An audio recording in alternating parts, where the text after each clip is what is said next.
Hi, in this short tutorial I will show you how to open the key binding settings in Elden Ring Nightreign.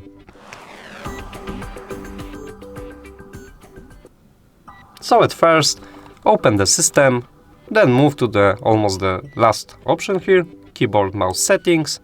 The first option will be controls, so click on key bindings, and here is the full list of available actions that you can set to your mouse or keyboard button. So for example, I'm gonna show you how to change the bind. I'm gonna go for movement control. I change it to a Q. There is some error, please check your settings. One or more keys are bound to more than one function.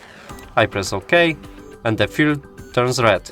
So that means we have to scroll down and find which option is with the red field. Also is the skill. You can change it to a different key if you wanna use Q for movement action.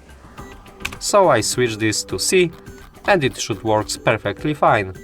That would be all for today. Leave a like, comment and subscribe to our channel. Bye!